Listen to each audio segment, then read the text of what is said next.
आज हमारी मीटिंग हुई, इसमें कांग्रेस पार्टी के आगे कार्यक्रम हमारा क्या होगा उससे मैं आप सबको अवगत कराना चाहूंगी। कांग्रेस वर्किंग कमेटी ने हमारे राष्ट्रीय अध्यक्ष श्री खड़गे जी की अध्यक्षता में,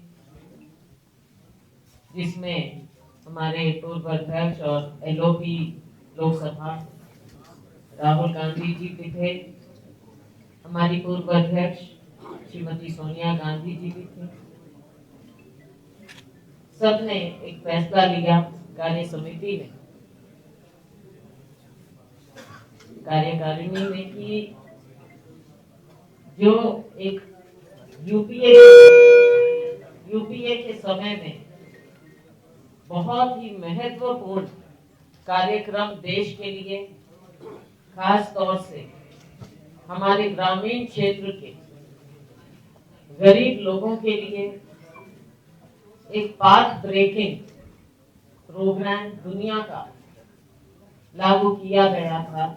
डॉक्टर मनमोहन सिंह जी उस समय प्रधानमंत्री थे। सबसे महत्वपूर्ण दुनिया का कार्यक्रम था किसी भी ग्रामीण क्षेत्र के लिए लोगों को रोजगार देने का। और यह कार्यक्रम मनरेगा जब शुरू हुआ, एम्प्लॉयमेंट गारंटी, ग्रामीण क्षेत्र में रोजगार की गारंटी देने का, ये अपने आप में बहुत ही बड़ा कार्यक्रम है। इस कार्यक्रम ने देश के करोड़ों लोगों को गरीबी से बचाया, उनके हाथ में काम दिया। कोविड जैसे समय में लोग मनरेगा के माध्यम से ही बच पाए।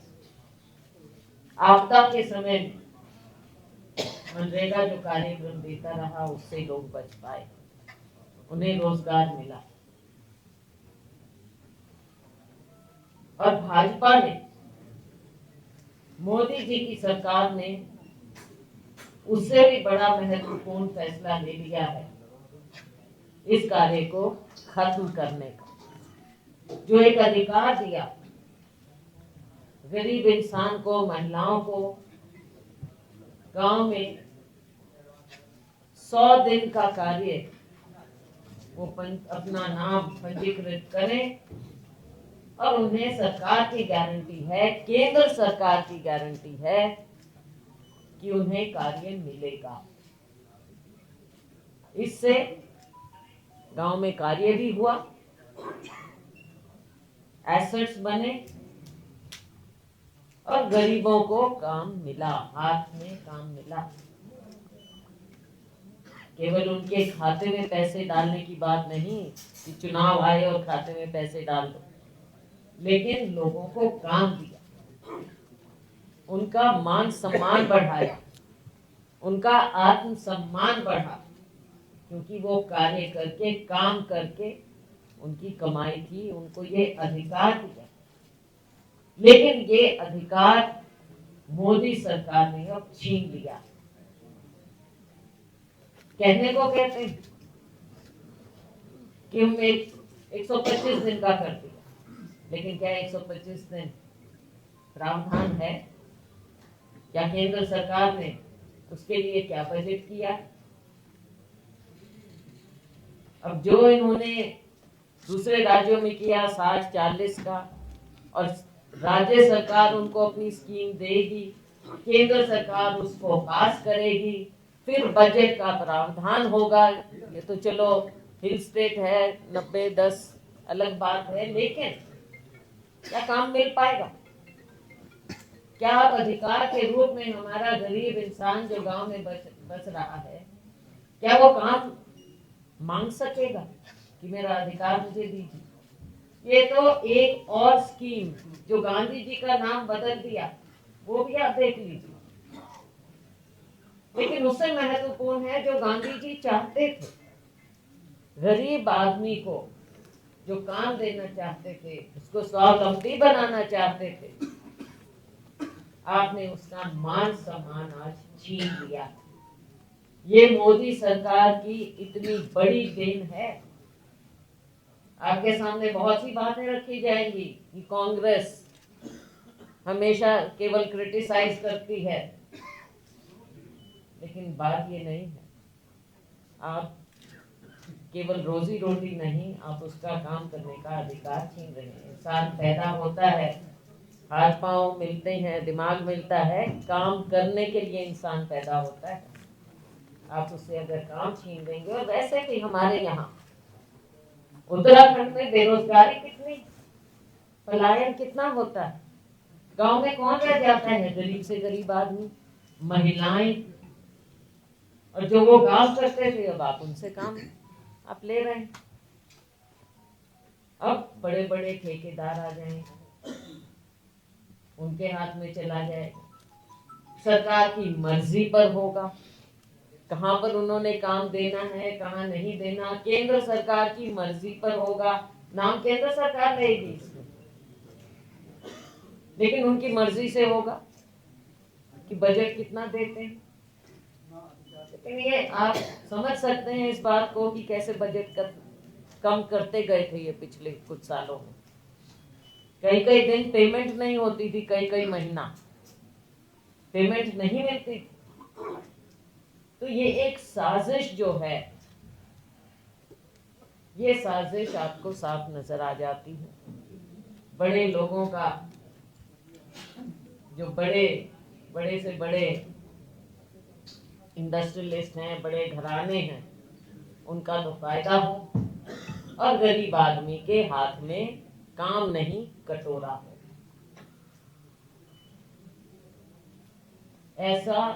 ऐसी बड़ी मार इन्होंने हमारे ग्रामीण अंचल के गरीब लोगों पर मारी।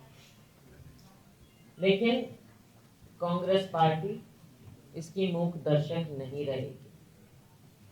हमारा जो फैसला हुआ है, हमने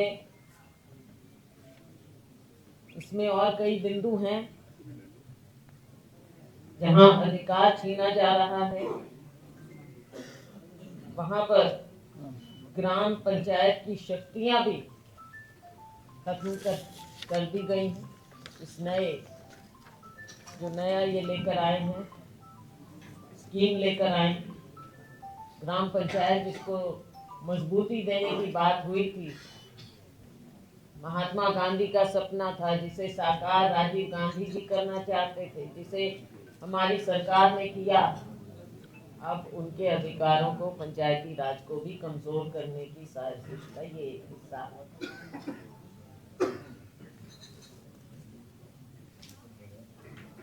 तो साथियों,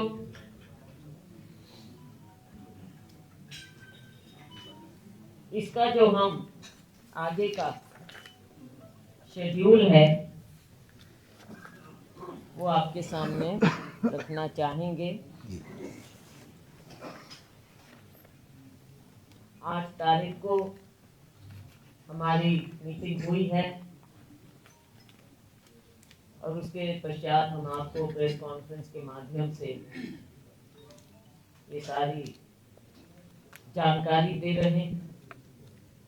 10 जनवरी को हर जिले में हमारी प्रेस कॉन्फ्रेंस होंगी, और इसकी सारी असलियत सबको बताते हुए ये हम जो हमारा कार्यक्रम है वो लॉन्च हो जाएगा। 11 को हम एक दिन का अनशन रखेंगे, डिस्ट्रिक्ट लेवल पर, जिला लेवल पर।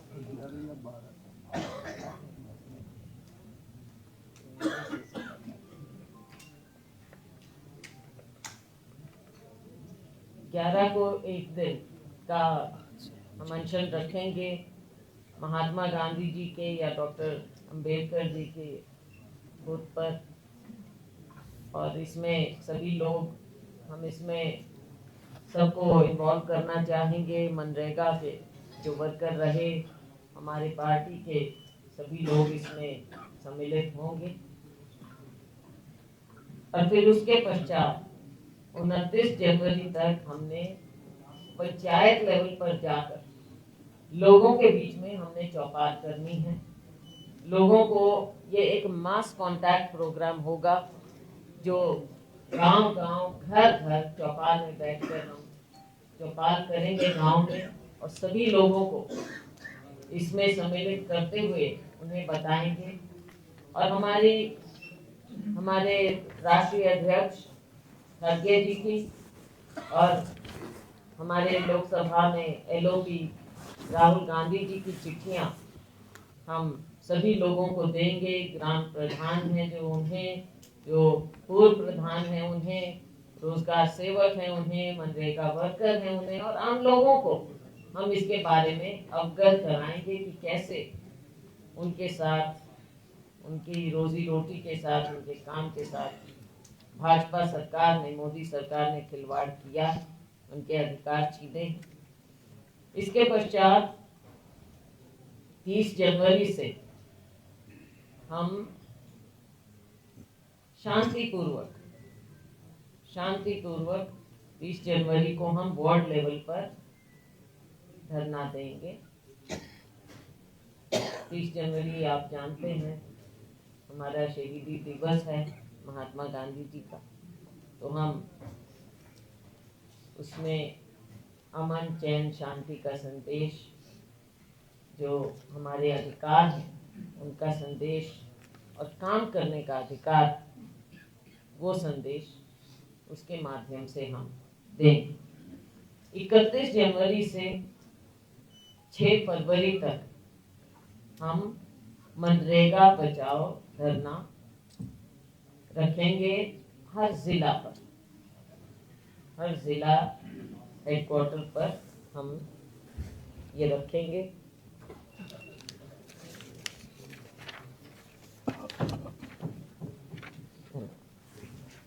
उसके बाद 7 फरवरी से, ये हम आपके साथ शेयर भी करेंगे अभी सारा, 7 फरवरी से 15 फरवरी तक हम दिन तय करके विधानसभा घेराव रखेंगे। उस समय दिन तय कर लिया जाएगा आपके साथ, हम आपको बता जी 7 से 15 के बीच कोई तारीख